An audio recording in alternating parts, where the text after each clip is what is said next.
aberto, porque é o nosso assunto inicial. Nós estamos começando hoje a nossa sala Fundamentos da Fé Reformada, que vai ser feita com o pastor Cláudio. Hoje eu estou cobrindo ele nessa nossa primeira aula. E essa classe ela vai tratar justamente desses fundamentos do que nós acreditamos. É baseada na Confissão de Fé de Westminster. O que é a Confissão de Fé de Westminster? Depois da Reforma, surgiu então um impasse entre a Igreja Católica Romana, com sua doutrina medieval, e a Igreja Reformada. E no que é que eles acreditavam? No que é que divergia a doutrina de um para a doutrina de outro? A Bíblia, ela de fato é o livro da nossa doutrina. Tudo que nós precisamos saber a respeito de Deus está na Bíblia. Mas a Bíblia, ela não é um livro, digamos assim, didático. Ele é um livro que é completo, ele é um livro suficiente para nós. Nós não precisamos de uma adição, mas para facilitar o estudo pontual de cada doutrina, porque, por exemplo, se eu pegar uma doutrina como justificação da fé, eu vou encontrar diversos momentos nas Escrituras, diversas passagens que vai tratar desse assunto. Mas para eu ter um estudo efetivo sobre esse assunto, os teólogos na Assembleia de Westminster, o que eles fizeram? E não só nessa Assembleia, mas em todas as outras assembleias que produziram confissões de fé. Eles sistematizaram, para cada assunto, eles pegaram passagens bíblicas e foram sistematizando. Então, a confissão de fé nada mais é do que uma confissão do que é que nós acreditamos nas Escrituras e sistematizado por assuntos. E a confissão de fé de Westminster tem esse sentido. Surgiu na Assembleia de Westminster, que começou em 1643, e passaram-se 10 anos, até 1653, eles produziram vários documentos, um dos quais é essa Confissão de Fé de Westminster. Esses teólogos trabalhavam, discutiam, debatiam, durante boa parte do tempo, durante esses anos, até a produção final. E a Igreja Presbiteriana do Brasil adota como símbolo de fé a Confissão de Fé de Westminster. Ou seja, se perguntarmos o que é que a Igreja Presbiteriana do Brasil acredita, então está lá. Nesses capítulos da Confissão de Fé de Westminster, que está disponível em PDF na internet, mas também nós temos exemplares comentados em nossa livraria. Se você se interessar em comprar, vai ser uma boa aquisição. Nós temos exemplares comentados, eles não só dão o tema, a explicação, as passagens bíblicas que amparam aquele tema, mas também fazem vários comentários a respeito daquele tema. É uma boa aquisição para vocês.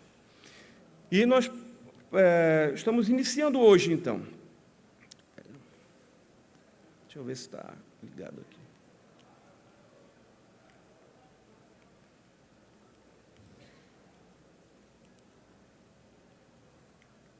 Agora, sei que não vai dar para ler, não é? Tá pequeno aqui para alguns, mas são 27 lições que a gente vai dar neste ano.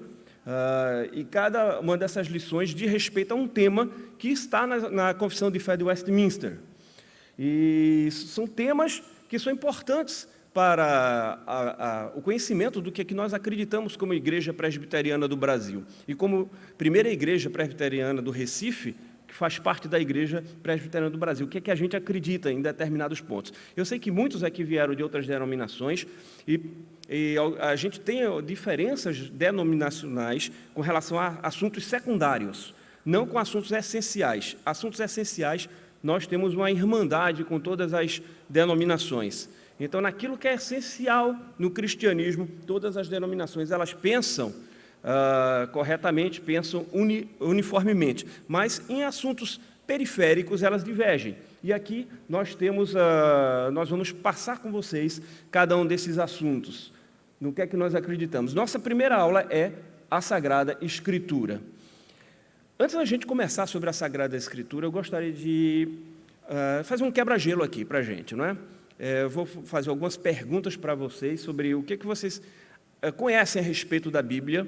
São informações também curiosas, né? Informações importantes sobre a Bíblia e a história da Bíblia. E vocês individualmente analisem as respostas e respondam individualmente, né? Vamos ver o que é que vocês conhecem um pouco das Escrituras. O que significa a palavra Bíblia? Então, nós temos 3 opções aqui.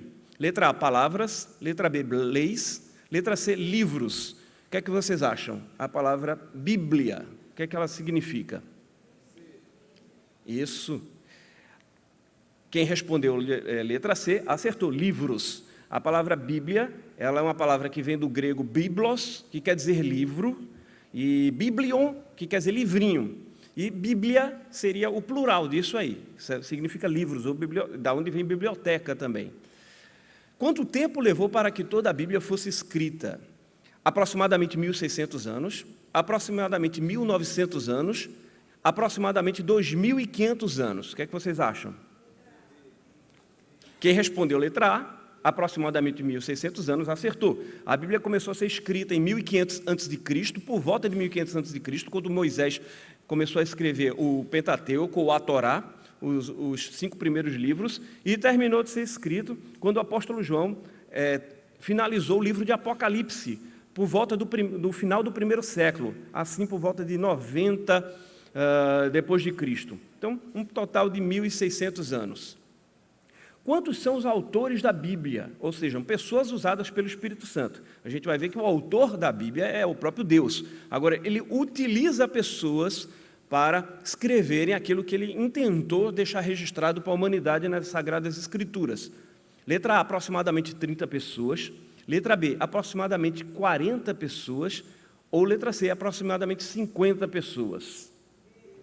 B, exatamente. Quem respondeu letra B, aproximadamente 40 pessoas, acertou. E dessas 40 pessoas nós temos estadistas como reis, Davi, Salomão, temos profetas como Jeremias, Isaías, temos pastores, patriarcas, legisladores como Moisés, temos uma gama de pessoas que escreveram a Bíblia, né? Dentre os quais também tem um médico como Lucas, e pescadores como Pedro e João. Então, são 40 pessoas que escreveram em espaços geográficos diferentes, em intervalos de tempos diferentes, tendo uma unidade doutrinária de pensamento. Daí a gente vê a intervenção divina de Deus nas Sagradas Escrituras. Quantos livros tem a Bíblia?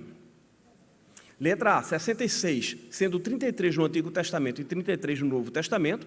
66 livros, sendo 39 no Antigo Testamento e 27 no Novo Testamento, ou 72, sendo 45 no Antigo Testamento e 27 no Novo Testamento.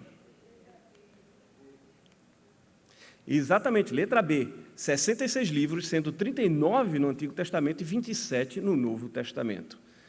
Então, essa é a nossa aula sobre as Escrituras. Comecei aqui com esse quebra-gelo, mas uma coisa que é interessante a gente perceber é porque estamos começando essa série de aulas sobre os fundamentos da fé, falando sobre as Escrituras. Não seria mais natural falarmos sobre o ser de Deus? Não começaríamos com Deus? Seria o natural pensarmos, já que vamos falar sobre teologia, doutrina, deveríamos começar com Deus? Esse seria o pensamento natural. A própria Confissão de Fé de Westminster, ela não começa com o estudo, a chamada teontologia, o estudo do ser de Deus, mas começa com o primeiro capítulo das Escrituras. Antes de tudo, as Escrituras. Por quê? Porque o conhecimento de Deus depende da revelação de Deus, de como Deus se revela. O que a gente pode conhecer de Deus é o que Ele nos revelou. E Deus nos revelou através de duas formas, em geral, né? Alguns admitem 3 formas, mas vamos colocar de 2 formas em geral, e uma delas na natureza, outra delas através de uma revelação especial, cujo registro dessa revelação especial são as Escrituras. Por isso, para a gente começar falando sobre o ser de Deus, a gente tem que falar primeiro das Escrituras, porque é nas Escrituras que nós conhecemos quem é Deus. Então, o objetivo da nossa aula hoje é entender o que é a Escritura Sagrada, que ela é a revelação de Deus, e, portanto, compartilha das mesmas perfeições do caráter dele. Então, veja isso interessante. Compartilha das mesmas perfeições do caráter dele. A Bíblia, ela é perfeita naquilo que ela se propõe. A gente vai ver com relação a isso. Vamos com um texto de abertura. Eu gostaria de, antes de passar para esse texto de 2 Pedro, eu leio um texto aqui de exortação que está em Josué, capítulo 1, versículo 8. Josué 1, 8. Não cesse de falar deste livro da lei, Pelo contrário, medite nele dia e noite, para que você tenha o cuidado de fazer tudo segundo o que nele está escrito. Então você prosperará e será bem-sucedido. Então vejam essa exortação de Deus a Josué. Não cesse de falar deste livro da lei. Pelo contrário, medite nele dia e noite. Então, a Bíblia ela está aqui nos dando um convite para que meditemos nela dia e noite e não deixemos de falar sobre ela. Não deixemos de falar sobre ela. Principalmente nós pais tivemos uma exortação aqui no sermão que devemos falar aos nossos filhos oportunamente, a qualquer momento, quer deitado, quer levantado, na mesa, andando pelo caminho, a respeito da palavra de Deus. E agora passamos ao que Pedro fala a respeito da palavra de Deus, em 2 Pedro, capítulo 1, versículo 19 a 21. Temos assim, tanto mais confirmada a palavra profética, e fazeis bem em atendê-la, como a uma candeia que brilha em lugar tenebroso, até que o dia clareie e a estrela da alva nasça em nosso coração, sabendo primariamente isto, que nenhuma profecia da Escritura provém de particular elucidação, porque nunca jamais qualquer profecia foi dada por vontade humana. Entretanto, homens santos falaram da parte de Deus, movidos pelo Espírito Santo. Então vejam aqui o que é as Escrituras, sabendo primariamente que nenhuma profecia da Escritura provém de particular elucidação, ou seja, não provém da razão humana. Embora Deus use a razão humana, a gente vai ver isso, mas as Escrituras elas não são, em essência, fruto humano, fruto da produção humana, da razão humana. É uma obra humana, ela tem uma participação humana, ela tem uma natureza humana, porque foi escrita por escritores humanos, mas ela, a essência, a palavra de Deus, as Escrituras, ela provém do próprio Deus. E de que forma? Entretanto, homens santos falaram da parte de Deus, movidos pelo Espírito Santo. Então está aqui nas próprias Escrituras. Os homens santos, o que nós chamamos de agiógrafos, aquelas pessoas que escreveram o texto sagrado, foram movidos pelo Espírito Santo para falar o que aqui está escrito. É interessante a gente perceber nas Escrituras, a importância das Escrituras, que eu gostaria de deixar para vocês uma pergunta para vocês meditarem. Que referências você usa para a construção de suas ideias? Quando vocês vão falar a respeito de qualquer assunto, justiça social, economia, o que é um ser humano, o que é o amor, dever ao Estado, qual é a sua referência para você falar sobre esses assuntos? Qual é a referência que você usa quando você vai tomar uma decisão? Qual é a referência que você usa em termos éticos de discernir o que é certo e errado? Qual é a referência que você usa em termos de estética? O que é o belo, o que é bonito, o que é feio, o que é desagrada, o que é que agride? Então, são assuntos que requer da gente que a gente tenha um fundamento por trás, que a gente chama de cosmovisão, uma visão de mundo para que a gente possa tomar decisões e ter ideias e agir no mundo. E qual é essa referência que a gente está usando? As Escrituras se propõem ser a referência do cristão para essas coisas. Por isso que nós dizemos que nós cristãos temos uma cosmovisão cristã, uma visão de mundo cristã amparada nas Escrituras. A Bíblia é muito mais que um livro, ela é uma cosmovisão, ela nos dá uma visão de mundo. Um dos maiores tesouros herdados pela humanidade é a palavra de Deus, a Bíblia Sagrada. É o livro que desde os tempos antigos fala ao coração humano, desafiando, instruindo e apontando o caminho para a salvação em Cristo. Então, é um livro que, embora a gente viu, começou a ser escrito em 1500 a.C., ele é impactante, e durante toda a história foi impactante para a humanidade, em todas as épocas e em todas as localidades geográficas. Então, é um livro que é uma herança para o ser humano, e nós temos essa herança de forma muito mais privilegiada do que os que nos antecederam. Na época de Cristo, para se ter acesso às Escrituras, era numa sinagoga com um rolo, que era mais ou menos desse tamanho, para achar uma determinada passagem, você tinha que desenrolar o rolo, desenrolava de um lado e enrolava do outro, para não ficar aquele rolo todo desembrulhado e depois ter um trabalho para enrolar ele. Era pergaminho, tinha que ser manuseado com cuidado.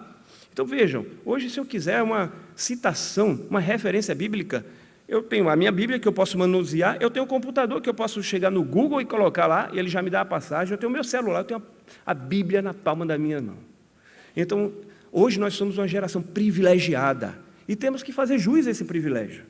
Por isso, nós temos que estar conscientes de que a Bíblia é uma herança que Deus deu à humanidade. E somos mais privilegiados ainda porque estamos numa época em que temos acesso a toda a Escritura completa.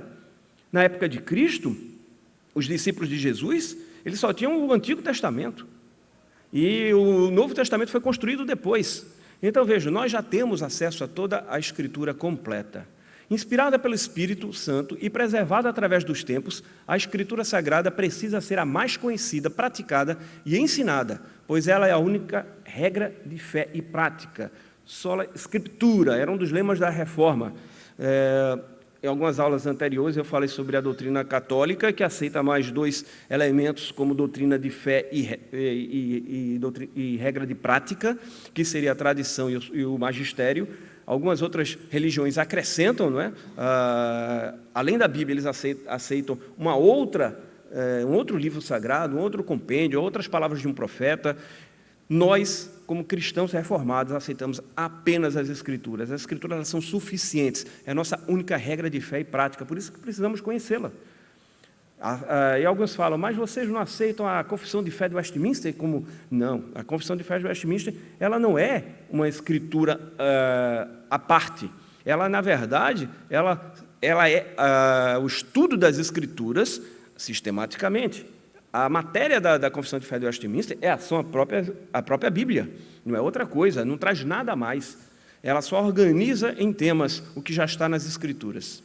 A Escritura Sagrada, o Antigo e o Novo Testamento, é a palavra de Deus, e podemos sabê-lo pela harmonia de todas as suas partes e pelo propósito do seu conjunto, que é dar a Deus toda a glória, como também pela sua luz e poder para convencer e converter os pecadores, para edificar e confortar os crentes. Algumas experiências sociais que foram feitas, né? Se coloca livros de autoajuda, livros de diversas matizes, em presídios, em lugares assim, que estão pessoas em recuperação. Pouco impacto. Coloca uma Bíblia. Coloca eles para lerem uma Bíblia. Você vai ver uma transformação. A Bíblia transforma. Não é um, nem duas, nem três. São centenas, milhares de pessoas impactadas por este livro em todas as épocas, desde que ele começou a ser divulgado, escrito e lido pelas pessoas. Então, não importa se eu sou brasileiro do século XXI, a Bíblia vai ter impacto na minha vida, mesmo sendo um livro escrito há mais de 3.000 anos atrás. Então, vejam, esse livro é um livro poderoso. Está aí a gente... Como saber que é a palavra de Deus? É o impacto que ele tem na sociedade, é o impacto que ele tem na humanidade. Diversos relatos de pessoas que foram transformadas pela leitura desse livro. Visões comuns da Bíblia. Alguns vão dizer que é um livro sobrenatural que afeta a nossa vida por meio de máximas espirituais. Ou seja, você vai tirar lá alguns princípios, você vai tirar lá exemplos éticos. Então, esse é um livro sobrenatural que afeta apenas nessa área. Outros vão dizer que são coleções de escritos que registram a fé e a experiência de homens do passado. Ou seja, é registro da religião dos israelitas, dos hebreus. E não tem muita relevância para o homem tecnológico, digital do século XXI. Nós entendemos que é um instrumento por meio do qual alcançamos consciência religiosa e, consequentemente, a salvação. Através desse instrumento dado por Deus, nós alcançamos a consciência religiosa de que eu sou criação de Deus, afetado pelo pecado, que mereço a condenação eterna, mas que Deus deixou um plano de redenção através do Senhor Jesus Cristo, que basta eu crer nele como meu Senhor e como meu Salvador, que sua morte no Calvário elimina toda a culpa do meu pecado, e aí eu serei salvo. E que, por causa dessa salvação, eu tenho que mudar de vida, eu tenho que me submeter ao senhorio de Cristo, eu tenho que ter uma ética, uma estética, um agir diferente das outras pessoas, porque eu tenho que ser transformado pelo Senhor, eu tenho que andar conforme o caminho do Senhor. Então, a Bíblia, ela é exatamente isso. Ela não é apenas uma coleção de escritos em que a gente pode aproveitar alguma coisa dela, nem é o registro da religião dos hebreus. Ela é um livro divino que transforma vidas. A Escritura Sagrada é a revelação de Deus.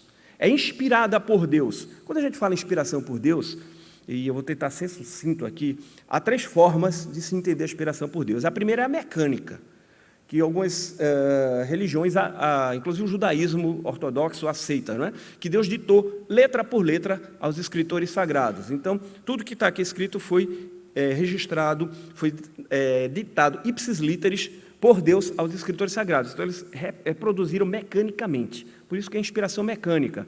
Outros acreditam na inspiração dinâmica, que Deus inspirou os escritores sagrados, e eles, movidos pela inspiração de Deus, eles produziram esses livros. Porém, a inspiração afeta apenas os escritores sagrados, não o livro como um todo. Então, a Bíblia ela não seria a palavra de Deus, ela conteria a palavra de Deus. Naquilo que os escritores sagrados eles produziram através da inspiração, está aqui registrado. Então, você tem aqui, segundo essa visão, uma parte que seria humana, e aí você não tem tanta relevância para a gente, e outra parte que seria uma parte espiritual, que aí sim é a palavra de Deus. E aí eles vão dizer como a gente deve olhar para as Escrituras, a gente tem que procurar nas Escrituras a palavra de Deus, peneirar do que é humano e do que é divino. Nós acreditamos na inspiração orgânica. Deus inspirou as pessoas, os seres humanos, a produzirem organicamente a Bíblia, de forma que ela é inerrante, ela é completa e suficiente naquilo que ela se propõe. Então, a inspiração ela é completa, ela é orgânica, ela utiliza a pessoa. Agora, aquela pessoa, Deus vai utilizar aquela pessoa nas suas características. Então, você vai colocar, o escritor sagrado vai colocar no texto suas limitações gramaticais e ortográficas, vai colocar o seu estilo literário, vai colocar o seu contexto cultural, vai colocar as suas vivências, mas tudo isso sendo aproveitado por Deus. Não é porque a gente vai dizer, mas isso aqui era o contexto de há 2000 anos atrás, que isso é desprezível. Não é. Deus utilizou o contexto de 2000 anos atrás para nos comunicar uma mensagem que é ativa, viva, eficaz ainda nos dias de hoje. Então Deus supervisionou, acompanhou e soberanamente dirigiu todo o processo de produção das Escrituras utilizando os seres humanos, sem torná-los meros redatores ou reprodutores de texto. Na verdade, eles são autores autônomos, conscientes, mas dentro da soberana direção de Deus. Ela é superior à revelação natural. Como eu falei, Deus se revela de 2 outras formas em geral. A primeira forma é através da natureza. Salmo 19, 1 a 4, a gente vai encontrar, os céus manifestam a glória de Deus, e o firmamento anuncia as obras de suas mãos. Ou seja, basta olhar para a natureza que a gente percebe que há um Deus. Isso é inegável. Cosmólogos e astrônomos e cientistas em geral, quando são sinceros consigo mesmo, eles percebem que há um mistério por trás disso, mesmo que eles sejam agnósticos, ateus, mas há um mistério, porque existem 4 forças fundamentais, pelo menos, que sem elas, ou se elas fossem ligeiramente diferentes do que são, o mundo não existiria como nós conhecemos. E essas 4 forças, elas atuam de forma harmônica e complementar. Uma não tem sentido sem a outra. De onde elas vêm? Existem as leis da natureza. Quem as ditou? Você não tem lei sem legislador. Recentemente, antes de morrer, o famoso físico Stephen Hawking, ele escreveu um livro dizendo que nós não precisamos de Deus para criar o mundo, porque a gravidade, por si só, pode criar o universo como nós conhecemos. É ótimo, não sei o quê, tem cálculo matemático que mostra que a gravidade ela pode produzir o universo. Certo, e quem criou a gravidade? Você só empurrou para trás o problema.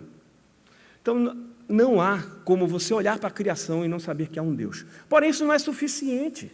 A criação mostra que há um Criador, mas não mostra quem Ele é, o que Ele exige de nós. E porque há algo de errado no mundo, se é um Criador e Ele é bom e é onipotente, porque existe o mal. E qual é a solução para este mal? Daí, Deus precisa se revelar de forma especial. E essa revelação de forma especial ocorre através das teofanias, que são aparições de Deus. A sarça ardente é uma teofania.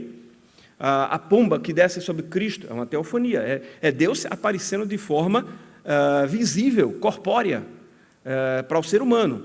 Não necessariamente, aquilo é a completude do ser de Deus. Claro que não. Aquilo é Deus entrando na dimensão temporal e se manifestando. Chama-se teofanias. Através de visões, Muitos tiveram visões, sonhos, e Deus falou, através da voz audível de Deus, Deus falando diretamente aos patriarcas, através dos sinais e milagres, Deus agindo sobrenaturalmente no cosmos, na natureza, por exemplo, as pragas do Egito, os milagres de curas, tudo. Um milagre, ele não é um fim em si mesmo, o milagre é uma revelação de Deus. Então, quando você tem um milagre, Deus se revelando, mostrando que é um Deus amoroso, porque está curando pessoas, poderoso, porque tem poder sobre a morte, sobre as doenças. Então, tudo isso aqui são ações especiais de Deus. Na teologia chamamos epoquê, da palavra grega que vem, de onde vem época, ou seja, é Deus se manifestando em nossa época, no universo temporal. E o registro de toda essa ação de Deus, teofanias, visões, sonhos, e a maior de todas as revelações, que é o próprio Cristo, que é a revelação plena de Deus, a palavra encarnada de Deus. Então, o registro disso tudo são as Sagradas Escrituras, onde você tem o registro da teofania da sarça ardente, no Êxodo, nas Escrituras, onde você tem o registro da revelação especial de Deus, plena através de Cristo, nos Evangelhos, nas Escrituras. Então, as Escrituras, elas têm o mesmo poder, a mesma dignidade, a mesma inerrância dos próprios eventos que estão nela registrados. Então, essa é a revelação especial. Então, a Bíblia é a revelação especial de Deus. É lá que a gente encontra quem nós somos, o que deu errado com a humanidade, qual a solução, o que nós podemos fazer, o que devemos fazer, o que Deus espera de nós. Só para mencionar, a terceira forma de revelação, está lá no Salmo 19, ele secciona em 3 vezes, seria a revelação pessoal de Deus no indivíduo, no coração. Mas se a gente for ver o desenrolar do Salmo 19, ela é decorrente da leitura das Escrituras, né? É o que as Escrituras nos produzem. Quando a gente lê as Escrituras pela iluminação do Espírito Santo, Deus se revela a gente. Então, é uma revelação especial, individual, porque não quer dizer que qualquer pessoa que lê as Escrituras vai ter revelação de Deus ali. Senão, todo ateu que lê essas Escrituras estaria tendo contato com a revelação de Deus. Precisa de um outro elemento, o Espírito Santo, agir através das Escrituras para nos revelar individualmente. Todos nós sabemos, isso é um dos assuntos que a gente vai ver, não é? Que a salvação se dá através, primeiro, do Espírito Santo, abrindo os nossos olhos para a nossa consciência, para sabermos quem somos, nos convencer do pecado e convencer da autoridade das Escrituras. Então, essa seria a terceira revelação individual. A Bíblia possibilita o conhecimento de Deus e de sua vontade, como eu falei. A gente não tem como saber através da natureza, não tem como saber através de qualquer outra coisa, senão através das Escrituras. Até na própria Igreja Católica, como eu falei em aulas anteriores, no Catecismo da Igreja Católica diz que a revelação está encerrada nas Escrituras, encerrou-se com o Apocalipse. Ela apresenta o caminho da salvação. João 5,39 diz o seguinte, não é? E vós dizeis que conheceis as Escrituras e que nelas tem a salvação. Exatamente, nas Escrituras tem a salvação, é o caminho para a salvação. Desde a época de Cristo, eles já sabiam que a salvação vinha através das Escrituras. Por isso que Jesus fala que a salvação ela vem dos judeus, vem através dos judeus, porque os judeus são os guardiões das Escrituras. Foram eles que guardaram as Escrituras, eles que nos legaram as Escrituras. Então, ela nos apresenta o caminho da salvação. A gente não vai encontrar o caminho da salvação senão através das Escrituras. A Escritura Sagrada é um conjunto de livros. Como a gente viu na definição de Bíblia, livros é uma biblioteca. Na verdade, ela hoje se apresenta como um livro único, que a gente chama de códice, né, nesse formato, mas ela é uma coleção de livros. No passado, eram vários rolos, não eram nesse formato. Cada rolo era um livro.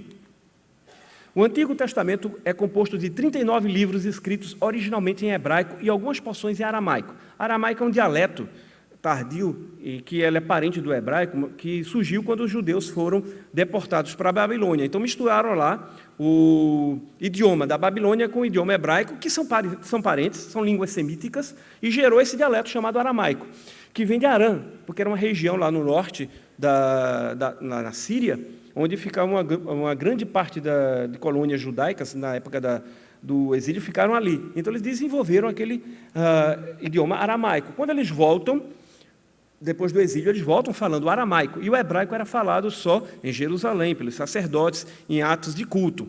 Então, algumas partes na Bíblia são escritas em aramaico, principalmente em Daniel. Você vai ver várias áreas, porque Daniel está na Babilônia, vai ver vários trechos em aramaico. Aqui tem um texto, para vocês verem, em hebraico. Então, vejam como, apesar de as letras serem, as nossas letras latinas e as letras hebraicas terem um ancestral comum, né, têm a mesma origem, mas elas são bastante diferentes. Inclusive a concepção do hebraico. Né? Eu tenho aqui um texto, Gênesis capítulo 1, versículo 1, que está em hebraico. Um detalhe é que ele é lido da esquerda para a direita. Da esquerda para a direita, eu sempre me confundo com direita e esquerda.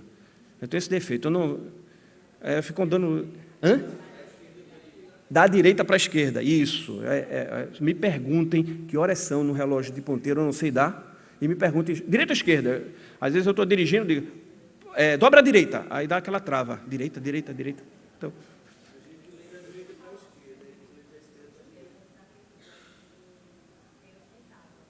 isso.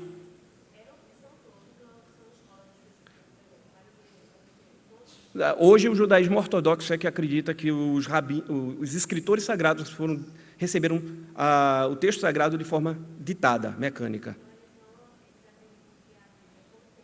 Não, é que a Bíblia é a palavra de Deus, mas de forma mecânica. Eles acreditam que ela toda é da forma de Deus. Então vejam lá, a primeira palavra é Bereshit bara Elohim et hashamayim ve'et eretz, ou seja, no princípio criou Deus os céus e a terra. Então vejam como... Eu quis pronunciar o hebraico até para vocês verem a pronúncia como é, e sempre nesse sentido. Outra, o hebraico é uma língua consonantal, só são consoantes. Para facilitar, os rabinos desenvolveram esse sistema de pontinhos. Estão vendo os pontinhos ali? São as vogais, mas é para facilitar a leitura, porque senão a pronúncia se perdia com o tempo. A organização dos livros do Antigo Testamento. Então nós temos o Pentateuco, ou Torá. Pentateuco significa em grego, uma palavra grega que significa 5 seções, 5 divisões, porque são os 5 primeiros rolos, os 5 primeiros livros escritos por Moisés. Gênesis, Êxodo, Levítico, Números e Deuteronômio. São a lei de Moisés. Quando a Bíblia fala na lei, a Torá em hebraico, é justamente o Pentateuco. Nós temos os históricos, que são livros que contam a história do povo de Israel, até após o exílio, e nós temos Josué, a conquista da terra de Israel, Juízes, Ruth, o período de Juízes, né? 1 Samuel e 2 Samuel, o período de Samuel, que foi o último dos juízes, o primeiro dos profetas, e o início da monarquia, 2 Samuel, 1 e 2 Reis, que é o período da monarquia, a gente tem a monarquia unificada e depois a monarquia dividida, 1 e 2 Crônicas, que é uma repetição, um outro texto paralelo que conta também essa história de Samuel até o final da monarquia, Esdras, Neemias e Ester, que são período pós-exílio. Só um detalhe, os 39 livros do Antigo Testamento correspondem exatamente aos 24 livros da Bíblia hebraica, a Tanar. Por quê? Porque alguns livros, eles são... A gente está vendo, 1 e 2 Samuel. Na Bíblia hebraica é só o livro de Samuel. 1 e 2 Crônicas, é só o livro de Crônicas. O que é que acontece? Como eu falei, o hebraico não tem vogais. Então, a quantidade de letras escritas é menor. Então, você tinha um rolo só com o livro de Samuel. Na hora que você traduz para o grego, na Septuaginta, você teve que acrescentar vogais, porque o grego tem vogal. E aí, o que é que acontece com o texto? Duplica, né, a quantidade de letras. Então, o que era um rolo só não pode ser escrito mais em um rolo, tem que ser 2. Aí dividiu-se o rolo de 1 Samuel e de 2 Samuel. Alguns livros, como Esdras e Neemias, eram um único livro só. Livros chamados poéticos, porque trazem poesia hebraica, são chamados também sapienciais, porque trazem também sabedoria. É Jó, Salmos, Provérbios, Eclesiastes, Cântico dos Cânticos. Ali nós temos exemplo da poesia hebraica. E, por último, os livros dos profetas, ou proféticos, que nós temos os 5 profetas maiores, Isaías, Jeremias, Lamentações, Ezequiel, Daniel, e os 12 profetas menores, que vai de Oséias até Malaquias, que são menores não em termos de dignidade, mas são menores porque os livros são mais curtos mesmo. Inclusive, na Bíblia hebraica, era um livro só, era um rolo só, que eles conseguiam consolidar todos esses livros pequenos. A Escritura Sagrada é um conjunto de livros, como eu falei, e o Novo Testamento, aqui era para falar do Novo Testamento. Ele é composto de 27 livros escritos originalmente em grego. Que tipo de grego? Grego clássico, de Homero? Não, um grego chamado koiné. é um grego chamado comum. Esse grego é interessante falar que até o século XX se dizia que esse grego aí não existia, que é invenção, que só existe na Bíblia, porque não se tem escrito, não tem encontrado nenhuma outra produção literária nesse grego koiné. Até que, em meados do século XX, começou a ser descoberto vários textos em grego koiné, descobrindo que a língua grego koiné era comum, principalmente no Oriente Médio, em Alexandria, e aí no Egito, né? Então a gente tem a comprovação histórica do que já se tinha no Novo Testamento. Então esses livros foram escritos nesse grego koiné. Aqui é um texto manuscrito em grego, para vocês verem também a letra. As letras, elas são mais parecidas com as letras latinas do que no hebraico. E aqui, João, capítulo 1, versículo 1, em grego, né? Aquela passagem correlata de Gênesis. Tem en arché, en hologos, no princípio era o verbo, kai hologos, en proston theon, e o verbo estava com Deus, kai theos, en hologos, e o logos era Deus. Então vejam, o logos ou o verbo. Então aqui é só para vocês verem como é que é a pronúncia do grego e a língua. Organização dos livros do Novo Testamento. Nós temos evangelhos, 4 evangelhos, dos quais 3 são chamados sinóticos, que significa a palavra sim, quer dizer mesmo, juntos, daí simbiose, organismos que vivem juntos, né, em harmonia. Então esses evangelhos sinóticos, eles têm a mesma temática. Inclusive, se pensa que um utilizou o outro, a gente não tem muita certeza. Crê-se que Marcos foi o primeiro, alguns creem que foi Mateus, mas certeza mesmo é que Lucas se aproveitou dos outros 2. Por isso que eles são bem parecidos. Mateus, ele escreve a respeito de Jesus como sendo o rei, ele escreve para judeus. Então, Jesus é o rei esperado, o rei da raiz de Davi. Ele está escrevendo para judeus. Já Marcos, ele escreve para gregos e romanos, para o povo em geral, para as pessoas que começaram a se converter no início da época apostólica, que em geral eram pessoas de classe mais humilde. E por isso, Jesus é apresentado como servo sofredor, numa linguagem muito mais acessível. Mateus, a gente vê cheio de explicações do que era de hebraísmo para os gentios, para os gregos, e Marcos, ele já é uma linguagem mais específica para aquele pessoal. Já Lucas era um médico, um erudito, ele escreve para um público grego, ele está escrevendo para um tal de Teófilo, e ele é mais rebuscado, ele faz uma pesquisa científica na metodologia daquela época, e ele escreve a respeito de Jesus como sendo o homem perfeito. Por quê? Porque na filosofia grega, o objetivo da filosofia grega era a perfeição da humanidade, era buscar-se o homem perfeito. O objetivo de cada filósofo é criar uma sociedade perfeita através dos seus discípulos. E Lucas está mostrando que o homem perfeito é Cristo.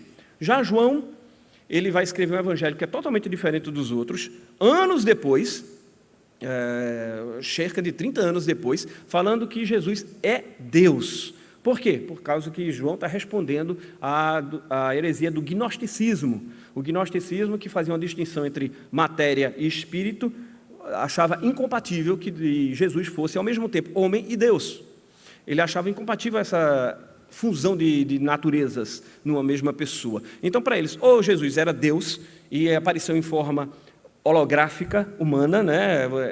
Era apenas a aparência de humano, mas você passava a mão por ele, não tocava em nada, ou ele era apenas um homem, em que a divindade estava sobre ele, na forma do Logos, ou qualquer outra forma. Tem várias vertentes do gnosticismo. E João vai responder que não, Jesus é Deus e homem ao mesmo tempo. Vai falar da divindade de Jesus. O único livro histórico do Novo Testamento são os Atos dos Apóstolos. E os Atos dos Apóstolos contam o desenvolvimento da igreja, desde a ressurreição de Cristo, da ordem de ir pregar para toda criatura, e passando pelo ministério de Pedro, o ministério inicial de Pedro, e depois pelo ministério de Paulo. E vai até a primeira prisão de Paulo em Roma. Então nós temos aí um registro histórico do nascimento da igreja. Epístolas paulinas, Paulo foi o maior escritor do Novo Testamento, né? Escreveu todas essas epístolas a igrejas, como a Epístola aos Romanos, a igreja de Roma, aos Coríntios, como a igreja de Corinto, como também a pessoas. Ele escreve a Tito, a Timóteo, que são pastores auxiliares dele, a Filemão, que era um presbítero. Então ele vai escrever a pessoas também. Então são epístolas em que nessas epístolas Paulo faz um tratado teológico. Então nós temos boa parte da doutrina cristã nas epístolas paulinas, que se tornaram canônicas desde o início, eram reconhecidas como canônicas. O próprio Pedro, a gente vai ver um texto, ele reconhece a canonicidade dos escritos de Paulo. E epístolas gerais, que foram escritas por outras pessoas, e que são gerais também porque não são destinadas em específico para uma comunidade ou uma pessoa em específico. A Epístola aos Hebreus, que é o único livro na Bíblia, no Novo Testamento, que não contém explicitamente quem é ou tradicionalmente quem é o autor. Os evangelhos também não têm explicitamente, né? Mas a tradição e é inquestionável a tradição de que o evangelho de Mateus foi escrito por Mateus e de Marcos por Marcos. Mas Hebreus não se tem certeza nem na tradição, nem dentro do livro de quem teria sido o escritor. O grego de Hebreus é muito parecido com o de Paulo, mas tem diferenças gritantes. Então, alguns colocam como Paulo, mas tem alguns problemas com relação à forma de escrita de Paulo nas epístolas com relação a Hebreus. Então, acaba que a gente não sabe quem escreveu. As epístolas de Tiago, escrita por Tiago, irmão de Jesus, a 1 Pedro e 2 Pedro, pelo apóstolo Pedro, 1, 2 e 3 João, pelo apóstolo João, e Judas, outro irmão de Jesus, que também era uma das colunas da igreja de Jerusalém. E, por último, o livro profético, que seria o Apocalipse, escrito pelo apóstolo João a respeito das últimas coisas. Seria um alento em épocas de perseguição de que a vitória final da igreja ela é certa, e que você está passando, você cristão está passando por uma dificuldade de tribulação, de perseguição, mas Cristo já venceu, já reina vitoriosamente, e essa vitória vai se manifestar na história também. Então o Apocalipse tem essa temática. Com relação aos escritores sagrados, nós já vimos então que por vontade humana, entretanto, homens santos falaram. Aliás, desculpe, é o início do versículo 21. Porque nunca jamais qualquer profecia foi dada por vontade humana. Entretanto, homens santos falaram da parte de Deus, movidos pelo Espírito Santo. Então, nada do que está escrito aqui foi escrito por vontade humana, ou por vontade de Moisés, por vontade de Davi, Salomão, do apóstolo Pedro, do apóstolo Paulo. Nada foi por vontade humana, nem também por particular elucidação, ou seja, pelo raciocínio humano, como está no versículo 20. Mas homens santos falaram da parte de Deus, movidos pelo Espírito Santo. Então, Deus escolheu pessoas pecadoras, eram santos no sentido de separados para essa missão. Não eram santos porque eram inerrantes, porque não tinham pecado. Tinham pecado. Paulo fala de que Pedro foi reprovável diversas vezes. O próprio Pedro, há registro nos evangelhos de que ele nega Cristo, né? Então, esses homens tiveram dificuldades. Davi, que escreveu os Salmos, nós sabemos que a vida dele teve problemas. O contexto familiar dele, ele se mostrou um péssimo pai, assim como Samuel, como Eli. Mas eram homens que foram usados por Deus para escrever o texto sagrado. A questão dos apócrifos. Então, nós vimos, eu não vou entrar muito nesse assunto, porque em aulas passadas eu já discorri sobre esses 7 livros que estão no cânon da Igreja Católica, da Bíblia da Igreja Católica, o Deuterocânon. Tobias, Judite, 1ª e 2ª Macabeu, Sabedoria, Eclesiástico, não confundir com Eclesiastes, e Baruque. Só uma síntese, esses livros eles são livros que foram produzidos no período intertestamentário, entre 400 anos antes de Cristo até por volta de 100 anos antes de Cristo. Esses livros não estão na Bíblia hebraica aceita, a Tanar, mas eles foram basicamente traduzidos para o grego em Alexandria, no Egito, e lá foram preservados na biblioteca. E lembrando, a Septuaginta, quando a gente pensa na Septuaginta, a gente acha que é um livro como esse aqui, né? Se você for na biblioteca hoje, eu quero um exemplar da Septuaginta, eles dão um livro, um códice. Mas, na época em que foi escrita, eram rolos. O que é a Septuaginta? Essa seção todinha aqui de pergaminhos é a Septuaginta. Aí você tem todos os rolos aqui do Pentateuco, dos livros históricos. Essa divisão da Bíblia que nós temos, cristã, ela vem da Septuaginta. A Bíblia hebraica ela é dividida de forma diferente, né? A Tanar, a Torá, é exatamente os 5 livros do Pentateuco, mas temos também os Neviim, que são os profetas, e os Ketuvins, que são todos os outros escritos. Então a Bíblia hebraica tem 3 seções só. Daí Tanar, né? Torá, Neviim e Ketuvim. E alguns livros, por exemplo, Daniel, que para a gente é um livro profeta maior, na Bíblia hebraica é tido como um escrito, um Ketuvim. Então, quando você vai na biblioteca de Alexandria e perguntava cadê a Septuaginta, era toda uma seção, não era um livro. Só que nessa seção tinha alguns outros livros também da literatura judaica. Tinham cerca de 25 livros chamados apócrifos, que não eram considerados canônicos, mas eram importantes. Contavam história, contavam mitos, fábulas judaicas, né? Daí Paulo advertir que a igreja, os crentes não devem se iludir com fábulas judaicas. Ele está se referindo a esses livros.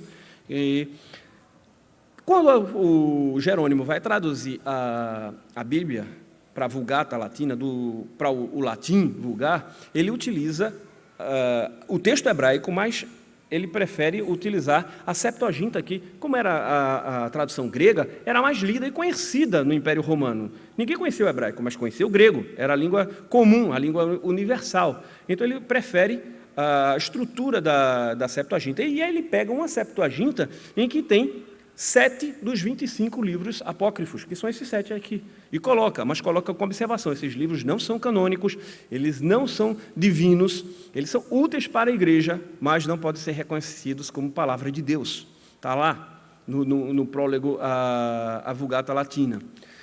Outras denominações utilizaram outras versões da Septuaginta, e tem livros que não tem na Bíblia Católica. Por exemplo, a Bíblia etíope tem 1º Enoque, e tem o livro da Assunção, de Moisés. A Igreja Ortodoxa tem 3ª e 4ª Macabeus, 1ª e 2ª e 3ª Esdras. Então vejam que essa questão de canônicos, de apócrifos, ele varia de denominação para denominação. A Escritura Sagrada é a palavra viva de Deus, viva em todos os tempos. Então a gente vai ver que ela é útil em todos os tempos. Tem algumas referências bíblicas que o adiantar da hora não me dá o privilégio de ler, mas está aqui para depois vocês lerem em casa. Essa aula vai ficar disponível, não é? Então vocês podem reassisti-la mais tarde e verem as referências. Ela é perfeita e digna de aceitação. Então essa Bíblia, ela é perfeita, ela não tem erros nela. A gente vai até destrinchar isso. Ela é eficaz em seu propósito de revelar Deus a nós, transmitir o caminho da salvação e nos edificar como cristãos para a nossa vida cristã.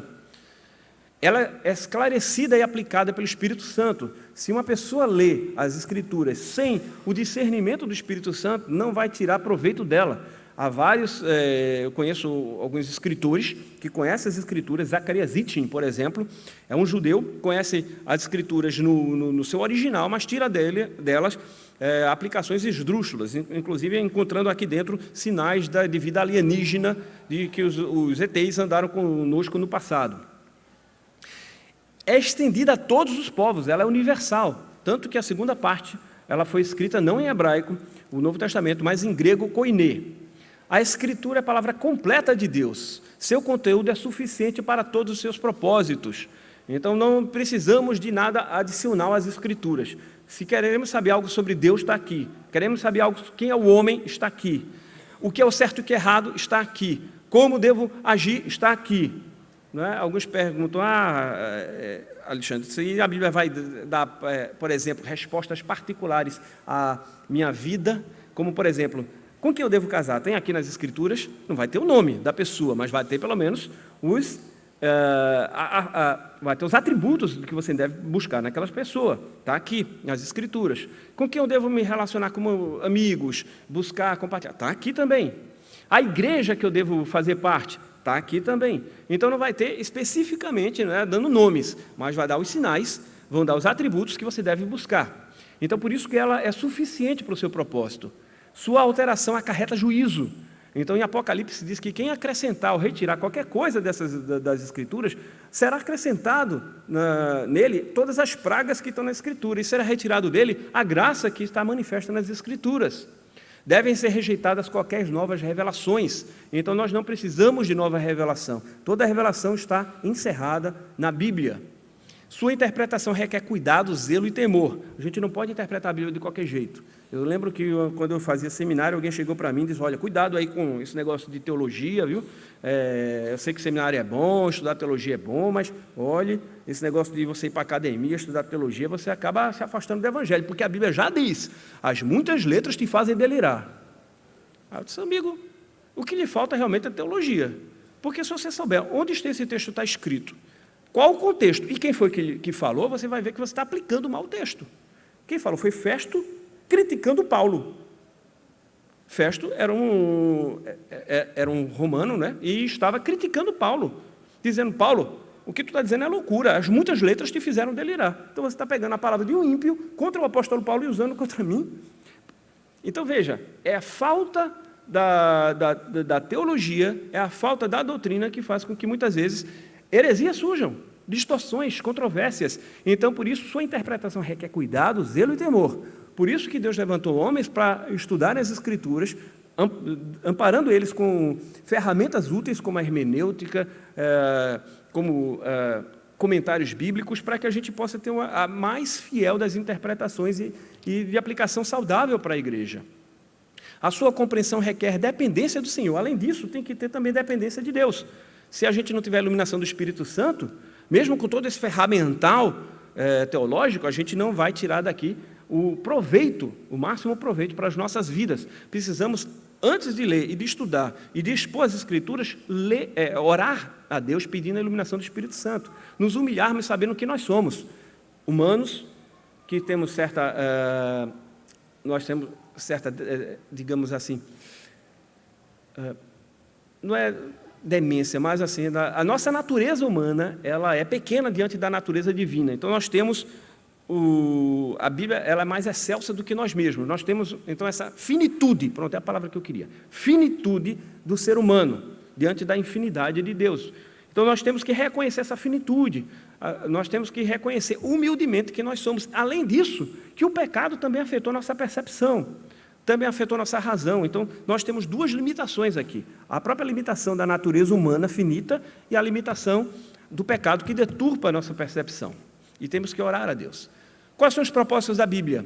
Informação. Então, nós temos aqui informação útil para nós, informação a respeito da história bíblica, que é útil para nós. Redenção. É através da Bíblia que nós conseguimos a redenção, porque a Bíblia nos dá o caminho pelo qual nós devemos aceitar a Cristo e sermos servos de Cristo, restauração. Então é a partir daí que nós vamos deixar de ter uma vida de pecador para uma vida de servo de Deus. Interpretação do cosmos, ou seja, cosmovisão. Então é através da Bíblia que eu vou interpretar o mundo à minha volta e tomar decisões, atuar no mundo como profissional, como estudante, como uma pessoa inserida na sociedade, como pai de família, como colega de trabalho, como amigo, como cidadão do Estado. Então, esse arcabouço, esse fundamento que vai me dar as Escrituras. E direção em questões particulares da minha vida, como eu falei, não é?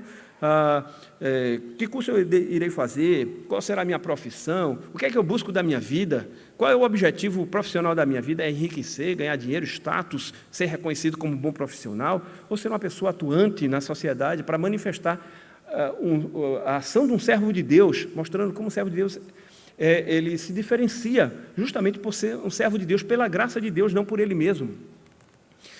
O liberalismo, ele procura encontrar a palavra de Deus dentro das Escrituras, como eu falei. Já a reforma entende que o Espírito Santo supervisionou a confecção das Escrituras.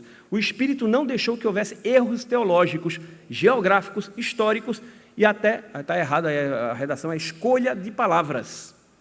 Então vejam, alguns vão dizer que a Bíblia ela é certa naquilo que é ético, doutrinário, teológico, mas tem erros históricos e científicos. Não tem. Porque se a Bíblia errar em termos de geografia, de história e de ciência, qual é a garantia que ela não vai errar também em termos de teologia?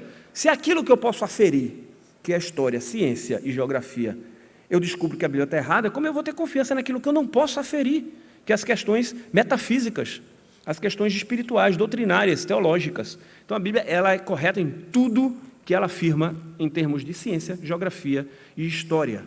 E vários livros foram escritos com relação a isso. Um livro que eu não gosto muito, mas que deu um pontapé inicial E a Bíblia tinha razão. Por que eu não gosto? Porque ele realmente reconhece que a Bíblia tinha razão em termos históricos. Naquilo que a Bíblia afirma ter sido um acontecimento histórico, eles revelaram que tem registros e indícios históricos, arqueológicos disso, porém, ele dá sempre uma explicação materialista para os eventos sobrenaturais. Ele não reconhece a parte sobrenatural, ele só reconheceu o valor histórico da Bíblia. Mas como pontapé inicial, para a gente entender que a Bíblia não tem erros históricos nem científicos, principalmente Gênesis capítulo 1, né? A criação do mundo, a criação do ser humano, a criação dos animais em espécies, aquilo ali é uma ação miraculosa de Deus, sobrenatural. Do mesmo jeito como você acredita que Deus foi capaz de ressuscitar Jesus Cristo dos mortos, deve acreditar que Deus é capaz e foi capaz de criar o mundo a partir do nada, da forma como ele narrou no Gênesis. Muito embora os sinais da ciência possam mostrar o contrário, né? Como os sinais da biologia mostram que morto não ressuscita. Então, isso é uma questão metafísica, não é uma questão física, científica. Por isso que não há um erro científico, mesmo com relação à evolução, Big Bang, cosmologia, porque esses são assuntos que a ciência não tem tanto domínio, porque a ciência ela investiga o quê? A natureza, a física, como a natureza funciona, como um determinado fenômeno acontece, mas não vai explicar qual a origem da natureza, qual o sentido da natureza, qual a origem do universo, qual a origem. Isso aí cabe à metafísica e não à física. A inerrância das Escrituras significa que a Bíblia não contém erros, porém a inerrância não nega, e eu estou agilizando aqui, a Bíblia tem uma natureza humana e divina, assim como Jesus tem uma natureza humana e divina, e ele é inerrante. Então, a gente tem que entender que como a Bíblia é um livro humano, tem uma certa dificuldade. Dificuldade do contexto histórico dos autores, dificuldade da separação do idioma. Então, são algumas dificuldades humanas, mas ela não é inerrante. As traduções são falíveis. Então, você vai ter tradução falível, sim. Por isso que a gente tem que ter cuidado quando entrar com uma nova versão, uma nova tradução, e tem que pedir auxílio daqueles que se debruçam sobre esse trabalho para saber se essa tradução, essa versão, ela é boa. Porque as traduções elas podem ser falíveis. Ela é inerrante só nos autógrafos, nos originais. Mas a manuscritologia pode nos oferecer uma boa possibilidade do texto original. A existência de cópias contendo variações. Então, isso pode acontecer. Alguém vai falar, mas num determinado manuscrito o texto é diferente. Sim, acontece isso, mas a manuscritologia já consegue chegar ao texto original, mesmo tendo essas variações. E, em geral, variações não trazem problema teológico, doutrinário. A linguagem da Bíblia é coloquial, do ponto de vista do observador. Ou seja, coloquei até ali, teoria da relatividade, depende do referencial. Por quê? Porque alguns vão dizer que é um erro científico, porque a Bíblia fala que o Sol é que gira em torno da Terra. Veja, isso é o ponto de vista do observador. O Sol gira em torno da Terra. Ninguém, naquela época, vai pensar que é a Terra que gira em torno do Sol. E nem tem por que a Bíblia está falando isso. Ela coloca o ponto de vista do observador, porque ela tem que ser comunicável. Ela tem que comunicar uma mensagem. E, cientificamente, dizer que o Sol gira em torno da Terra também é correto. A teoria da relatividade de Einstein. A verdade, ela depende do referencial. A verdade física, né, natural. Não é a verdade ética, filosófica, mas um fenômeno, ele depende do referencial. Se eu estou aqui parado e vejo o Sol rodar, do meu ponto de vista, do referencial, o Sol é que está girando em torno de mim. A existência de aparentes contradições. Então, a Bíblia vai ter aparentes contradições, mas um estudo mais apurado vai mostrar que essas contradições são apenas pontos de vista, como, por exemplo, quando Jesus vai se encontrar com o endemoniado gadareno. Era um ou eram dois? Porque um texto vai dizer que eram dois, outro vai dizer que é um. Qual a solução para isso? Os comentários bíblicos dão uma solução para isso, não é? É o ponto de vista. Só foi um que falou. Jesus só interagiu com um. Só um que disse, é uma legião que está dentro. Ele só falou com um. Por isso que foi relatado em alguns evangelhos só um, mas na verdade eram dois. Então, a natureza vaga e imprecisa de algumas informações numéricas e quantitativas também é uma dificuldade. Por quê? Porque o pensamento semítica dos semitas não era um pensamento aristotélico, como é o nosso, que é exatidão numérica. não é? Quantas famílias, quantas pessoas saíram do Egito? 600 mil. 600 mil, mas assim, fechado, 000? Não. Mas é porque eles trabalham dessa forma. As informações com relação à quantidade e numéricos, a cultura semítica, ela era imprecisa, ela não se ligava muito para isso. Não era o objetivo. Há passagens difíceis de entender, e a gente tem que entender isso. Há passagens que são difíceis, e a gente tem que conviver com isso, mas acreditar que, mesmo sendo difíceis de entender, a gente tem que aceitar, porque a escritura bíblica. É preciso estudá-la para melhor compreendê-la. Não podemos ler a Bíblia de forma leviana. Isso não quer dizer que para você ler a Bíblia tem que ser um teólogo. Não, mas ler a Bíblia com cuidado, atento à leitura. E quando tiver uma dificuldade, não deixe para lá não. Procure um pastor, procure um professor de escola dominical e pergunte: olha, eu li aquele texto e eu fiquei com dificuldade. Procure ajuda. Não leia levianamente. Também você não precisa ser um teólogo para ler a Bíblia, né? Mas não leia como quem lê qualquer coisa. Leia sabendo que aquilo é importante para você. Como quem está lendo um livro didático que vai para determinado concurso, né, para a escola. Você não vai ler de qualquer forma, vai tentar aprender, mesmo não sendo um acadêmico, mesmo não sendo um professor. Princípios de interpretação. A Escritura interpreta a Escritura. A gente tem que sempre, uma passagem tem que interpretar a outra. Tem que harmonizar. Um sentido é único, natural e óbvio. Então, se uma passagem diz determinada coisa, é aquele o sentido, não é? Então, Deus criou o homem do pó da terra. É esse o sentido. A gente não tem que procurar sentidos ocultos ou alegóricos. O que o texto está dizendo é aquilo que deve ser traduzido. Necessidade de estudo do contexto histórico, cultural e das línguas originais, que a gente sempre pede ajuda a quem se debruçou sobre esse assunto. E dependência do espírito. Okay? Por fim, para a gente terminar, a gente tem que pensar. A Sagrada Escritura, o que distingue a Bíblia de outros livros? Eu leio vários livros, vocês devem ler vários livros, mas qual a diferença quando eu estou lendo as Escrituras do que eu estou lendo qualquer outro livro? Qual é essa diferença que tem para a gente? Como é que a gente tem que pensar? Esse é o meu momento de ler a Bíblia. O que é que vai distinguir? De um momento, por exemplo, de prazer, em que eu vou me deleitar com um determinado romance, né? Ou estou terminando aqui e faço até propaganda, Olan, um livro, são 3 livros, não é? Do pastor Leandro Lima. Você não vai encontrar com esse nome, vai encontrar com o nome de L.L. Wurtlzer, que é o nome artístico dele, é o pseudônimo artístico dele. Acho que aqui na livraria tem. Que você que busca uma ficção de aventura cristã, maravilha. As Crônicas de Olan. São 3 volumes. Eu me delicio com aquele livro. Muito bom, muito bem escrito. Ele é doutor em literatura, muito bom. É uma história empolgante. Porém, é diferente quando eu estou lendo a Bíblia. Ou quando eu estou, por exemplo, estudando. Recentemente acabei aqui essa pós-graduação em Educação Cristã. E tive que ler muita coisa mesmo. E às vezes eu tenho que sair minerando o que é que eu devo ler, porque eu não tenho tempo de ler um livro, eu tenho que minerar o que é importante aqui para poder ler. É diferente quando a gente vai e se debruça com a Bíblia. Então, o que distingue a Bíblia de outros livros? Por último, o que significa afirmar que a Bíblia é completa? Para você, pense nisso. A Bíblia é completa. O que significa isso? Eu sei que a Bíblia não vai tratar de todos os assuntos. Eu não vou ter uma receita de bolo de chocolate dentro da Bíblia. Não vou ter um diagnóstico de determinada doença dentro da Bíblia, um prognóstico, não vou ter. Mas o que é que eu vou ter na Bíblia? No que é que significa que a Bíblia é completa? Ela é completa para a minha vida cristã. Ela é um alimento espiritual, é um meio de graça pelo qual eu tenho que me apropriar. A gente termina aqui, deu um toque de alarme aí, eu acho que deu meio-dia, não foi? Eu vi um alarme de relógio aqui. Para mim, aqui no computador, 1 minuto para meio-dia, eu consegui esse feito, como eu queria.